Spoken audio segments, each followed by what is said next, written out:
ফেরাউন হামানকে বলল, ভাই তুমিও শুয়ে যাও। হামান শুয়ে গেল। বেশ বাবজি নিশি রাত্রি অন্ধকার বাবজি আপনার ঘনিয়ে এসে যে ছায় গিয়েছে। ওই সময় ফেরাউন একাই বাবজি উঠে চারিদিকে তাকে দেখলো, কেউ জেগে নাই। ফেরাউন সোজা বাবজি আপনার নীল দরিয়ার দিকে চলে গেল। নীল দরিয়ার দিকে যাওয়ার পর একটা গুহা দেখতে পেল। ছোট্ট গুহার ভিতরে ফেরাউন সিজদায় পড়ে আল্লাহকে ডাকে আর বলেন, আল্লাহ আমি জানি তুমি অহু আলা কুল্লি শাইইন কাদির। বলুন সুবহানাল্লাহ। ও আল্লাহ আমি জানি তুমি একমাত্র পৃথিবীর মধ্যে আল্লাহ, কিন্তু মালিক আমার বড় মনের তামান্না, বড় মনের আশা, আমি খোদা দাবি করতে চাই, কিন্তু আমার প্রজারা বলেছে, তোমার বান্দারা বলেছে ওই নদীর পানি নাকি আমার তাবে করা লাগবে। ও আল্লাহ তুমি মৃত্যুর পর কিয়ামতের ময়দানে যা বিচার দিবা তুমি আমি মেনে নেব, যা শাস্তি দিবা আমি কিছু বলবো না, কিন্তু মাওলা দুনিয়ার বুকে তুমি ওই নদীর পানিটা আমার তাবে করে দাও। অসুর নইলে কার্য ফেরাও, কেউ নাই। আর অমনি পেছন দিক থেকে একটা যুবক মানুষ রূপ ধারণ করে ফেরাউনের পিছে হাত দিয়ে বলছে, ওগো বাদশাহ একটু ওঠে। ফেরাউন চমকে উঠে তাকে দেখছে যুবক। বলাই যুবক, তুই জানিস না আমার ঘোষণা যে রাত্রিবেলায় বাড়ি থেকে বেরুলি তাকে জবাই করা হবে। আয় যুবক তুই কেন বেরিয়েছিস? যুবকটা বলল, বাদশাহ আমি আপনার দেশের নাগরিক নয়, আর আসলে তো জিবরিল পৃথিবীর কোনো নাগরিক নয়, উনি সম্রাট জিবরিল ছিলেন। বলে ভাই আমি আস্তে আস্তে একটা বিপদে পড়েছি। বলে কি বিপদ? একটা কথা জানবো আপনাকে, কাউকে দেখতে পেলে আমরা আপনি এখানে কাজ ছিলেন। বাদশাহ আপনার বাড়িতে একটা লোক খাচ্ছে, পড়ছে, শুয়ে থাকে, সবই আপনার করছে বাড়িতে, অথচ আপনি যাহাতে তাকে একটা কাজের হুকুম করছেন আর সে কাজটা করলো না। বলুন তাকে কি করতে হয়? ফেরাউন বলল, বেয়াদব এই কথাটা তুমি আর জানো না? আরে জানতে আমাকে পাইলিয়ে? বলে আমারই খাবে, আমারই পড়বে, আমার বাড়িতে থাকবে, আমি হুকুম করলে আমার কথা মানবে না। আমার মান বলে তাকে নিয়ে এসে নীল দরিয়াতে ডুবিয়া মেরে ফেলে। আর অমনি জিবরিল পকেট থেকে বাপ যে খাতা কলম বাইর করে বলছেন, ভাই এই খাতাতে একটা সিগনেচার সই করে দেয়। ফেরাউন মূর্খ ছিল না একেবারে, খ্যাট করে বাপ যে কলমটা লিখ খ্যাচ খ্যাচ করে সই করে দিল। ফেরাউন বলে, কেউ যেন জানতে না পারে এই যে আমার কাছে এখানে এসেছিস, আমি যেখানে আল্লাহর কাছে কাঁদছি এটা যেন প্রকাশ না হয়। বলা হবে না, চিন্তা করো না, তুমি আর আমি আর আল্লাহ ছাড়া কেউ জানে না। বাপজি আমার সোনা লালেরা, ফেরাউন সেজদা থেকে উঠে সকালবেলাতে রাজ দরবারে যাবে বাপজি খোদা দাবি করতে। বলে পুকুরের পানি আমার তাবে হয়ে গিয়েছে নদী। ফেরাউন দেখেছিল তার কারিশমা। বেঈমান ফেরাউনের এই দৃশ্য দেখে বাপজি লোকেরা অনেকই বাপজি রাজি হয়ে গেল। ফেরাউন বলে, আগামী কালকে আমি খোদা দাবি করব। মুসা আলাইহিস সালাম বাড়িতে আছে। মাঝে মাঝে ফেরাউনের রাজ দরবারের লোকেরা বলতো, হুজুর ওকে বাদশাহ আপনার ওই পালিত বেটা, যাকে বেটা বলে মেনে নিয়েছে, তাকে নিয়ে এসে। আর লোকেরা মুসা নবীর পালিত বেটায় ভয়ে বলতে পারতো না, বলতে আপনার আপন বেটা আনি, এই গোড়া লোক তো, ওর আগে গেলি তো তাকে শেষ করে দিবে। বলে আপনি আগামীকাল ছেলেকে নিয়ে আসবেন, আমরা রাজ দরবারে দেখব। ফেরাউন তার বিবিকে বাপজি সাজিয়ে দিতে বলল। মুসা নবীকে সুন্দর করে সাজিয়ে দিয়েছে, রাজ দরবারে বাপজি নিয়ে যাচ্ছে। মুসা নবীকে পাশে বসে রেখেছে, হামান সাইডে বসে আছে। আর ফেরাউন বাপজি এইভাবে মাথাটা উঁচু করে দেখছে হাজার হাজার মানুষ। ফেরাউন সঙ্গে সঙ্গে বলল, আমি তোমাদের কাছে ক্ষুধা হতে চাই। শুধু এতটুকু কথা ফেরাউন বলেছে, আনা রব্বুকুমুল আলা, আমি সব আল্লাহর চেয়ে বড় আল্লাহ। যাহা তো বাপজি এই কথাটা বলল, আর সঙ্গে সঙ্গে বাবা মুসা নবীর সামনেতে বসে, তো আমাদের মতন মৌলবি নয় যে আমরা ইমামতি করছি, হক কথা বলতে গেলে হয়তো ইমামতি বাদ দিয়ে দিবে বলে আমরা 3কে 4 বলে বসে থাকি অনেক জায়গাতে। কিন্তু এ নবী মুসা কেতাবে লিখেছে ফেরাউনের মুখে বাপজি দাড়ি ছিল নাভি পর্যন্ত লম্বা। এই দাড়িটা বাপজি পুরুষের আলামত। এই দাড়ি আগেকার বেঈমানরা বাপজি তারা দাড়ি রাখতো, দাড়ি কাটতো না। আমরা জানি কবি রবীন্দ্রনাথ ঠাকুর, শিক্ষিত অশিক্ষিত ছবি দেখলে চিনতে পারে, আর দাড়ি ছিল কি ছিল না কথা বলে, ছিল। ও সব কাজ করতে পেরেছে আর দাড়িটা কাটার সময় পায়নি ও, তাই তো নাকি? উনি কেন দাড়ি কাটেননি? ওনারাও জানতেন, জ্ঞানীগুণী মানুষ জানতেন যে দাড়ির কত গুণ রয়েছে। নবীজি বলেছেন, দাড়ি যারা কাটে কিছু মনে করবেন না, তাদের যৌন শক্তি আস্তে আস্তে কমে যায়। দাড়িতে যৌন শক্তি বৃদ্ধি পায়। আজ মানুষ আমরা অনেকে গুরুত্ব দিই না। 100টা মানুষের মধ্যে দেখা যায় 95টা মানুষ ওই রোগে ভুগছে। কথা ঠিক না বেঠিক বলে? এতদিন আমাদের কাছে বাপজি ভয় লাগার তাবিজ চাহাতো। এখন যুবক ছেলেরা একটু ইমামের কাছাকাছি ঘিসলি বলবে, হুজুর একটু ওই বিষয়ে একটু কিছু দেওয়া যাবে না? কারণ দেখতে হিষ্টপিষ্ট কিন্তু ভিতর বাপজি লুজার। আল্লাহ রসুল বলেছেন দাড়িতে এতে যৌন শক্তি বৃদ্ধি পায়। বিজ্ঞানরা বাপজি বলছে হ্যাঁ কথাটা বাস্তব, দাড়ি কাটলে ক্ষতি হয়। ফেরাউনের মুখে বাপজি দাড়ি ছিল, লম্বা দাড়ি, নাভি পর্যন্ত তার বড় দাড়ি। ফেরাউন দাড়িকে চরম যত্ন সহকারে রাখত। মুক্তা দিয়ে বাপজি দাড়িকে বাপজি জোড়ে রাখত। ফেরাউনের মুক্তা দিয়ে দাড়িখানা ঢাকা আছে, জড়ানো আছে। আর শুধু ফেরাউন বলেছে, আনা রব্বুকুমুল আলা, আমি সব আল্লাহর চেয়ে বড় আল্লাহ। এতটুকু কথা বলেছে। আর অমনি মুসা নবী বাম হাত দিয়ে বাপজি ধরিয়ে দাড়ি খানকে ধরে বাপজি ঠাস করে চড় মেরে দিয়েছে ফেরাউনের বাম দিকে চড়ে, জাহাতে মেরেছে। তাফসীরে মারিফুল কোরআন এসেছে বাপজি, আর একটা কিতাব এসেছে, অমনি ফেরাউন পুপু করে বাপজি ঘুরতে লেগেছে ওখানে। কারণ মেরেছে কে একটু কথা বলে? মুসা। মুসা নবী ছোট হতে পারে, কিন্তু আল্লাহ বলছেন আমি প্রতিটা নবীর দেহতে তার হাতে দুনিয়ার 4000 যুবকের শক্তি আমি এক একটা নবীকে দান করেছি। বলুন আলহামদুলিল্লাহ। তাহলে এত শক্তি মুসা নবী। ফেরাউন বাপজি পপাকের ঘোরা পর চোখ ধানি লেগে গেছে, তাকে বলছে সর্বনাশ করিয়েছে। বলে এই জল্লাদ, এই ধর, জবাই কর। হামান বলছে ভাই পাগলামো করছেন কেন? এ তো বাচ্চা ছেলে, একটা ঠাস করে আপনাকে একটু গালে ঠেকালছে হাত। বলছে হামান, আমি ফেরাউন বলে বেঁচে আছি, তোকে যদি মারতো তুই হাত খুনতি, দুনিয়া ছাড়ি চলে যেতি। হামান বলছে বলো কি? বলে হ্যাঁ, মনে হচ্ছে 50 জনা তো আমাকে 100 নয়, কয়েক ঘন্টা ধরে আমাকে পিটালছে, পপাকেরা মগজ ঘুরছে আমার। জল্লাদেরা বলল একে জবাই করবো? বলে হ্যাঁ, একে মার, একার বাঁচিয়ে রাখবো না। ফেরাউনের বাপ যে একটা প্রজা দৌড়ে গিয়ে আপনার আসিয়াকে বলেছিল, মা আপনার ছেলে মশাকে মেরে দিয়েছে। ফেরাউন বলে কেন?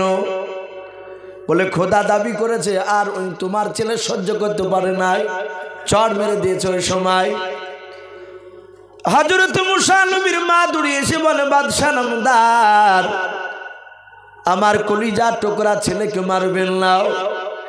মুসা নবীর জনম দক্ষিণ মাও দাঁড়িয়ে আছে, কিছু বলতে পারে নাই। বলে বাদশাহ এ ছেলেটা ভালো, একে মারেন নাও।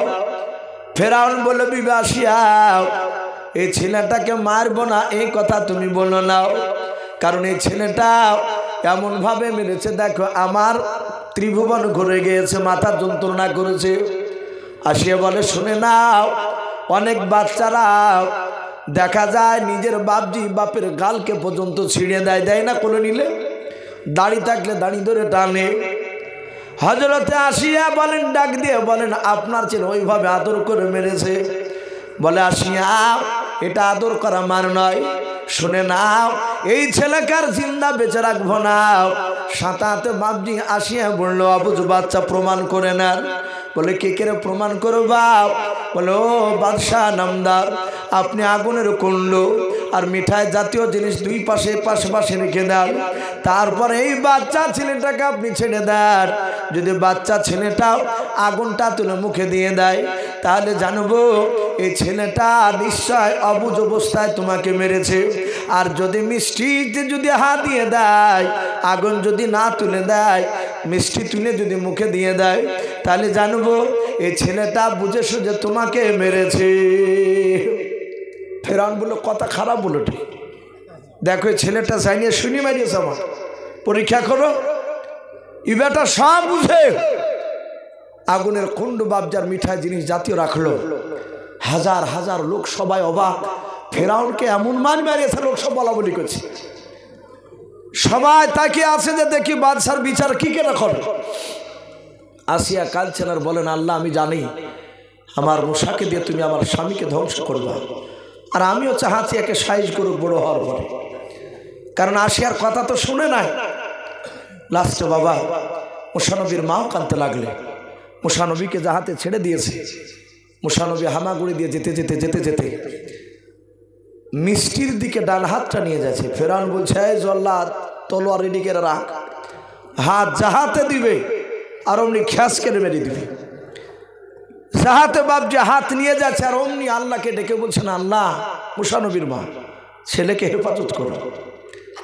আল্লাহ বললেন জিবরিল যা, আমার নবী মুসাকে দিয়ে ফেরাউনকে ধ্বংস করাবো। যাও আমার মুসানবীর ডান হাতটা ধরে মিষ্টির দিক থেকে টেনে নিয়ে গিয়ে ওদিক থেকে নিয়ে গিয়ে আগুনের কুণ্ড তুলে তার মুখে ফেলে দেয়। হাতটা ধরে নিয়ে চলে গেল, কেউ দেখতে পেল না, জিবরিলের হাত। মুসানবী আগুনটা তুলে বাপজি মুখে ভরে দিলে, সাথে হাতে তার জিভটা বাপজি পড়ে গিয়েছিল। মুসানবী তুতলা হয়ে গিয়েছিল সেদিন থেকে।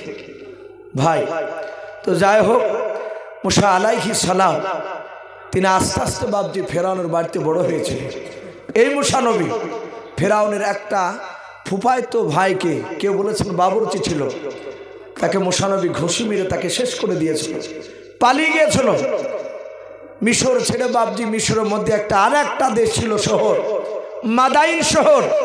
সেখানে গিয়ে বাপজি দীর্ঘ কয়েক বছর থেকে সেখানকার একজন নবী ছিল, তার নাম ছিল সোয়াইব নবী আলাইহিস সালাম। তার বিটির সাথে বিবাহ হওয়ার পরে তার বিবিকে নিয়ে মুসানবী বাড়ি আসছিলেন। পথিমধ্যে বাপজি আগুনের প্রয়োজন, জঙ্গলে আগুন খুঁজতে গিয়ে বাপজি একটা আগুনে কথা বলেছিল, বলুন আলহামদুলিল্লাহ। সে আগুনে বলেছিল আমা তিলকা বিয়ামিনিকা ইয়া মুসা, আই মুসা তোমার ডান হাতে ওটা কি? মুসা বলেছিলেন আমার ডান হাতে এটা আসামবাক লাঠি, অনেক লাঠির গোনাবলি বলেছিল। লাস্টে বলল মুসা লাঠিটা ফেলে দাও। ফেললেন, লাঠি সাপে পরিণত হলো।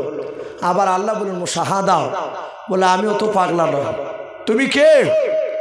আল্লাহ বললেন আই মুসা আমি তোমার অন্য কেউ নয়, আমি তোমার মহান আল্লাহ। বলুন সুবহানাল্লাহ। মুসা নবীর সাহস হলো, লাঠির সাপে বাপজি সাপে চলে হাত দিলেন, লাঠি তো পরিণত হয়ে গেল। বলে আল্লাহ তো বাহ তো লাঠি হয়ে গেল। বলে বিপদে পড়লি তুমি মাটিতে ছেড়লি, এই লাঠি সাপ হয়ে যাবে, তোমার দুশ্মনকে খেয়ে নেবে। হে মুসা আর একটা মর্যাদা দিছি। বলে কি? তোমার বাম হাতটা বগলে ভরো, চাপ দাও। চাপ দিলেন, হাত বের করলেন, আলা বের হলো। বলে মুসা আমার বগলে হাত ভরে চাপ দাও, বন্ধ হয়ে গেল। বলে তোমার বগলটাই হচ্ছে সুইচ, চাপ্পা চালু হবে, আবার যখন প্রয়োজন হবে চাপ্পা বন্ধ হয়ে যাবে।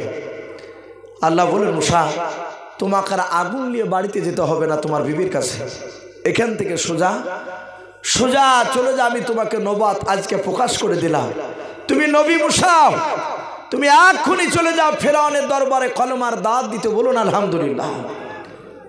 আল্লাহর নবী মুসা বলছেন, আল্লাহ তোমার কাছে অনুরোধ করে সব জায়গায় পাঠাও, ফেরাউনের কাছে পাঠাও না, ফেরাউনের আমি 1 নম্বর আসামি।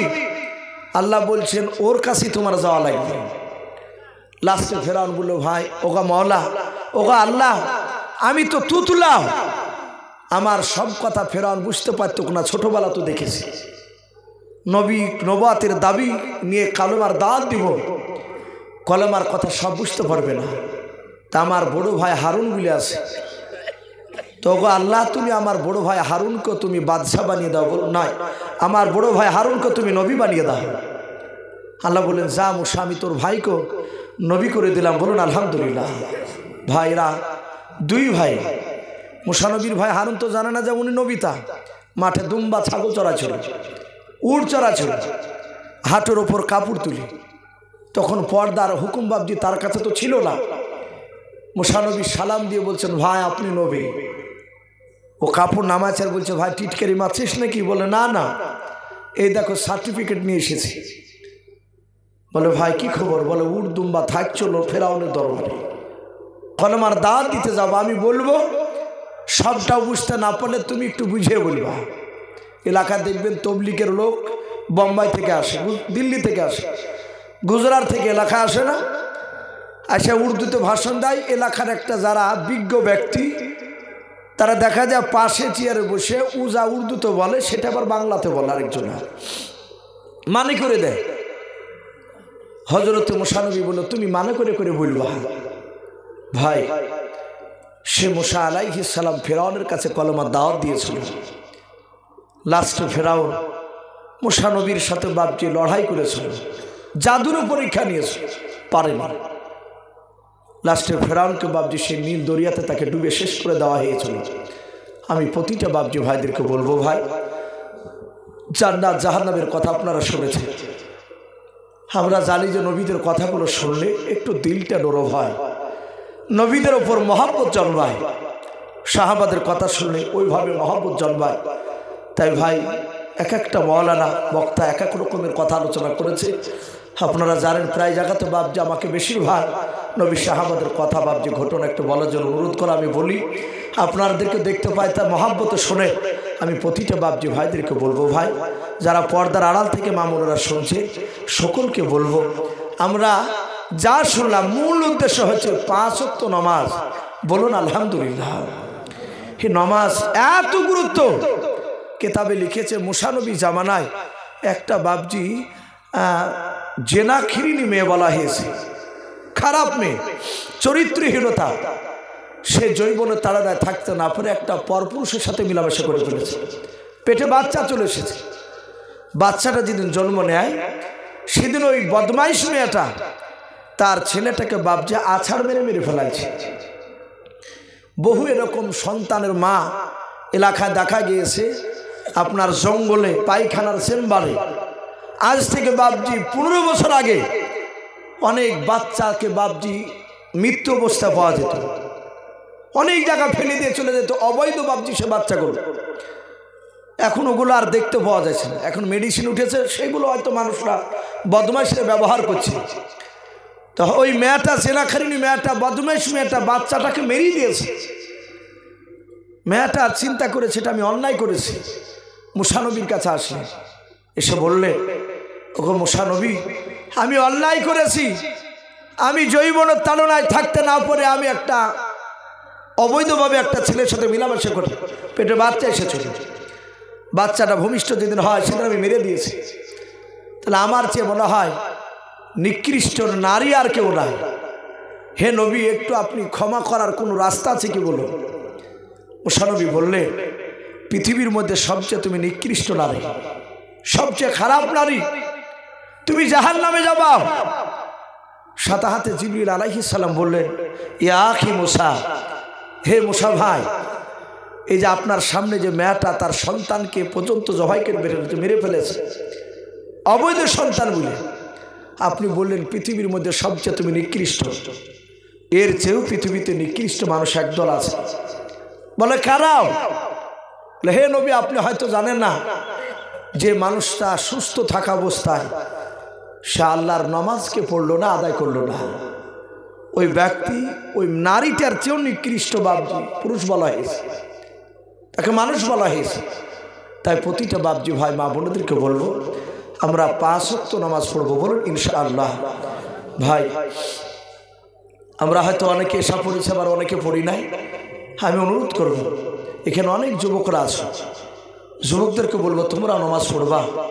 নবীজি বলেছে, জিবরিল এরকম ডাইরেক্ট কথা বলেছে, হে নবী, আসমান থেকে ক ফোঁটা পানি পড়ে দুনিয়াতে, আমি জিবরিল গণার ক্ষমতা আমি রাখি, বলুন আলহামদুলিল্লাহ। ক ফোঁটা পানি পড়ছে আসমান থেকে, আমি এগুলো গুনতে পারি। কিন্তু হে আল্লাহ রসূল, যুবকরা যখন ইবাদত করে তাদের গুনাহগুলো আল্লাহ নয়, তাদের নেকিগুলো এত আল্লাহ দেয়, আমি তাদের নেকিগুলো গুনে শেষ করতে পারি নাই, বলুন আলহামদুলিল্লাহ। এত নেকি বলা হয়েছে। যুবকদেরকে বলবো, বাবজিদেরকে বলবো আমরা তওবা তিল্লা করে আমরা 5 ওয়াক্ত নামাজ পড়বো, বলুন ইনশাআল্লাহ। ভাই আমরা এক্ষুনি দোয়া করব।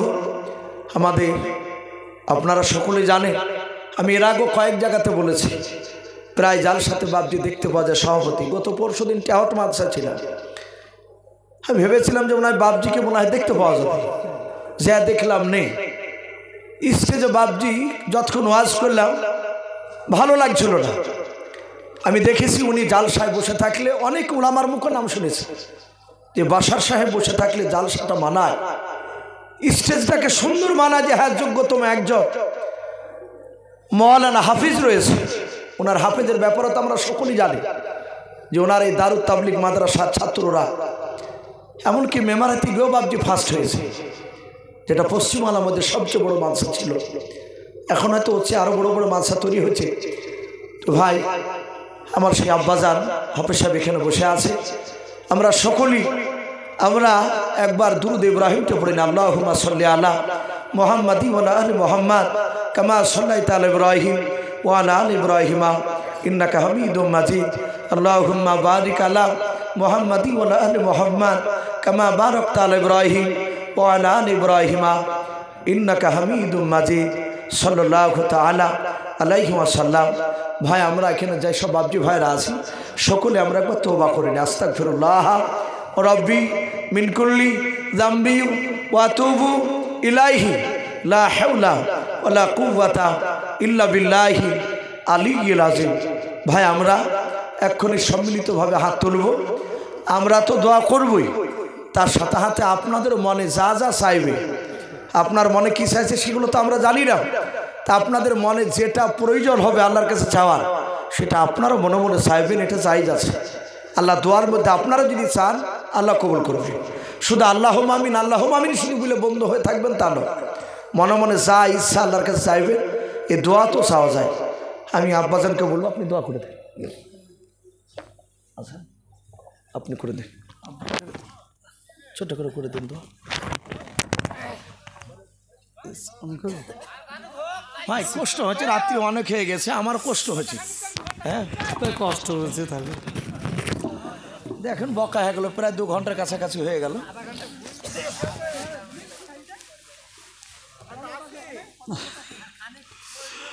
যাক খুব ভালো লাগলো, যে এত ভালো লাগছে যে এত আব্বার উপর আগ্রহ আমাদের, এটা খুব। তবু না ওরও তো কষ্ট, এটা ঠিক।